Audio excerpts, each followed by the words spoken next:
आज बैलगाड्याच्या इतिहासात एक ऐतिहासिक मीटिंग पार पडली. सगळे बैलगाड्यातील म्हणजे जुने मालक, गाडी चालक, समालोचक, यूट्यूबर सगळे हजर होते.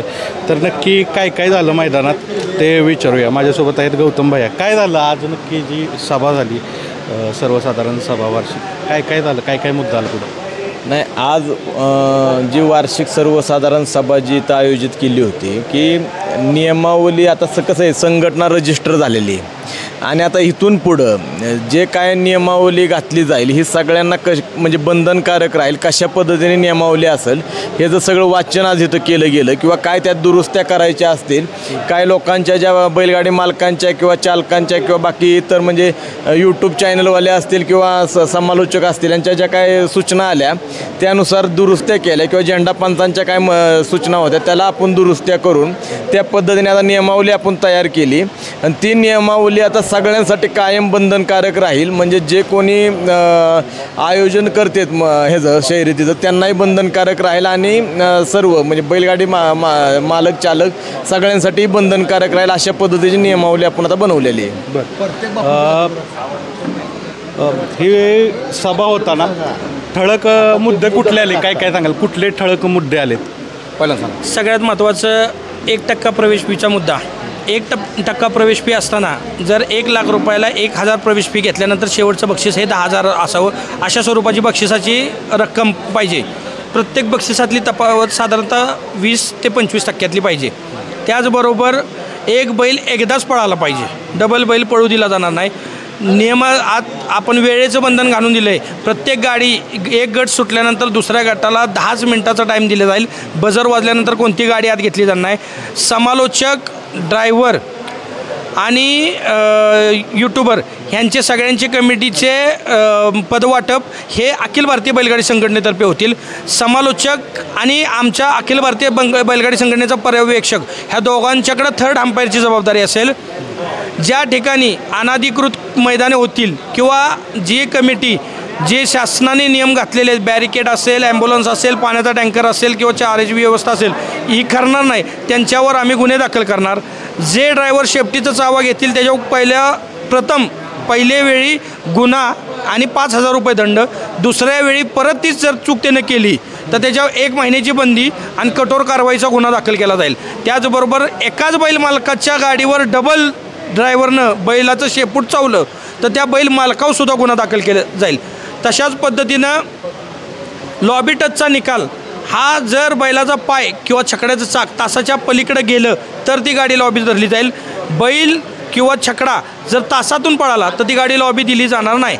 अशा स्वरूपाचे विविध प्रकारचे जे काही नियम अटी आपल्याला गरजेच्या होत्या त्या आज आपण संघटनेच्या आजच्या मीटिंगमध्ये सर्वांसमक्ष इथं मांडलेल्या आहेत आणि त्या सगळ्यांच्या माध्यमातून आज त्या घोषित केलेल्या आहेत. जे आता नियमावली जाहीर होईलच, प्रत्यक्ष नियम कधी लागू होतील? प्रत्यक्ष नियम येत्या 10 तारखेचा आपण अल्टिमेटम दिलेला आहे. म्हणजे आदत बैल मैदान सेपरेट, दुसरा बैल मैदान सेपरेट आणि ओपन सेपरेट. तर येत्या 10 तारखेपासूनच ही सगळी नियमावली म्हणजे ह्या 2 दिवसात टॅगबद्दलचा जो प्रमुख मुद्दा आहे ते संघटनेच्या सर्व वरिष्ठ पदाधिकाऱ्यांचा पुणे आयुक्तांना भेटून त्या टॅगच्या विषयीचा मुद्दा हा पहिला महत्त्वाचा असल्याने त्याच्यावर आम्ही काम करणार आहोत. आणि येत्या 8-10 दिवसात 10 तारखेनंतर ह्या सगळे नियम अटी पूर्वरत सगळ्यांना लागू होतील.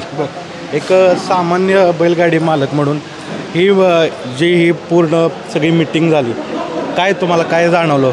आता हे संघटनेने जे नियम काढले आहेत हे जर अंमलात आले ना, 1 नंबर दिवस बैलगाडा मालकांना येणार आहेत. म्हणजे कोणता गरीबातला गरीबसुद्धा गाडा मालक हा नाद करू शकतो आणि कोणावर अन्याय होणार नाही आणि सत्य काय ते उघड होऊन जाईल सगळं. अजून नियोजन करणारे दैवत सेट आहेत, कशा पद्धतीनं पाहता एकंदरीत ही जी मीटिंग झाली सगळ्यांची? नाही, वरिष्ठांना घेतली ही बैलगाडी मालकांच्या हितासाठीच एकत्रित मीटिंग घेतलेली आहे. त्यातनं सर्वसामान्य बैलगाड्यांचं हित जोपासावं, सर्वसामान्य बैलगाडी मालक पुढं यावा असा एक निर्णय आज चांगला वाटला की डबल बैल पळून देत नाही. त्याच्यामुळं ज्या गाड्या डबल पळून फायनलला राहत होत्या त्याला आळा बसेल आणि जी मागची 4-2 बैल ती उजेडात येतील, फायनलला राहतील, म्हणजे सर्वसामान्य न्याय भेटेल. हा निर्णय चांगला झाला. तुमच्याकडे भरपूर बैल असतात, मग सगळं बैलगाड्याच्या हिताचा निर्णय झाला? हो, हिताचा झाला आहे, 100% हिताचा झाला. आता ज्येष्ठ समालोचक आहेत प्रताप तात्या, कसं पाहता एकंदरीत चर्चा आली सगळ्यांनी, तुम्ही भाषणही केलं, कसं पाहता? हे सगळ्या योग्य आहेत, आपण पहिल्यापासून त्या जवळजवळ अंमलात आणलेले आहेत. परंतु ह्या सर्वाचं तात्पर्य म्हणून मी एकच सांगेन की जोपर्यंत बैलगाडी मालक स्वतः सुधरत नाही, स्वतःच त्याची जबाबदारी घेत नाही की नाही मी माझी गाडी पुढं सोडणारच नाही, मी मैदानाला शिस्त लावणार, मी वेळेत गाडी झुकणार, मी सगळं काही मी जे संघटनेने नियम घालून दिले आहेत, शासनाने नियम घालून दिले आहेत त्या नियमाला अधीन राहून शर्यत खेळीन, त्यावेळी 100% शर्यत ही यशस्वी होईल. आबा आपल्यासोबत आहेत. कसं वातावरण होतं, काय नक्की ह्या सभेच्या दरम्यान झालं? संघटना नव्याने ॲक्टिव्ह झालं म्हणण्यापेक्षा मला असं म्हणायचं आहे की संघटनेने जे मागच्या वर्षी ह्या टायमाला जे कार्य चालू केलं होतं की ह्या बैलगाडी शर्यतीला बाबा चांगलं वळण लागावं किंवा याच्यातनं काही अनर्थ घडावं नाही किंवा गैरप्रकार घडावं नाही म्हणून जी संघटना ॲक्टिव्ह झाली होती, तर त्यात संघटनेनी काम केल्यानंतर बऱ्याचशा प्रमाणात तो इफेक्ट सर्वांना जाणवला की चांगला परिणाम झाल्यामुळं चांगली मैदानं व्हायला लागली, चांगली लोक वागायला लागले.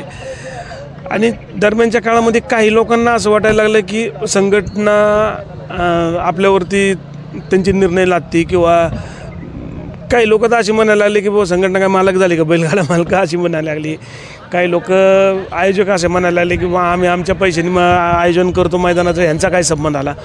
तर या दृष्टिकोनातून मग शेवटी असं वाटलं की 2 महिने 2-4 महिने थांबल्यानंतर सर्वसाधारण बैलगाडी मालकालाच हे समजलं पाहिजे की संघटना काम करत असताना आणि संघटना काम करत नसताना हा जो फरक आहे हा जाणवा म्हणून आम्ही थांबलो होतो. दुसरी गोष्ट अशी की संघटना रजिस्टर करत असताना नावामुळं एक 2-3 वेळा जे प्रॉब्लेम आला, तो नाव रजिस्टर होत नव्हतं आपलं. अखिल भारतीय बैलगाडा संघटना हे नाव मान्य होत नव्हतं शासनाकडनं, तर त्या पद्धतीने आम्ही ते नाव दुसरं मान्य करून घेतलं आणि त्याच्या अंकित आम्ही अखिल भारतीय बैलगाडा संघटनेचं काम चालू परत चालू करण्यापेक्षा आम्ही कधी बंद केलंच नव्हतं, काही ना काही काम चालूच होतं. परंतु परत एक जुनी नियमावली होतीच, त्याच्यात काही सुधारणा केलेल्या आहेत, काही गोष्टीच्या त्रुटी होत्या त्या आज जाहीर केलेल्या आहेत, तुम्ही ऐकलं असेल. तर अशा पद्धतीने आजची मीटिंग ही ठेवली होती की बाबा जेणेकरून तालुका कमिटी आणि जे मुख्य घटक होते बैलगाड्या शर्यतीतले, म्हणजे कमीत कमी छकडी शर्यतीतले आपल्या 3 फेऱ्याच्या गट सेमी फायनलचा जो खेळ आहे ह्या खेळातले जे मुख्य घटक होते लोक, तर त्यांना इथं आमंत्रित करून त्यांच्यासमोर हे सगळा विषय आपण बोललेलो आहे आणि तो जाहीर केलेला आहे. कसं पाहता ज्येष्ठ झेंडा पंच आहेत, कसं पाहता बापू तुम्ही म्हणजे महत्त्वाचा घटक आहे.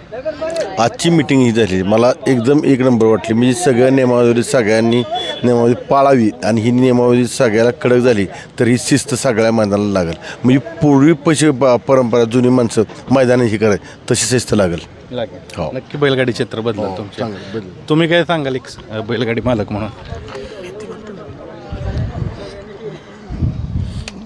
काय आता बैलगाडीचे हे जे नियम काढलेत हे नियम सगळ्यांनी पाळावा बैलगाडीचे आणि नवीन सुरुवात होईल चांगली म्हणून. नवीन सुरुवात होईल चांगली.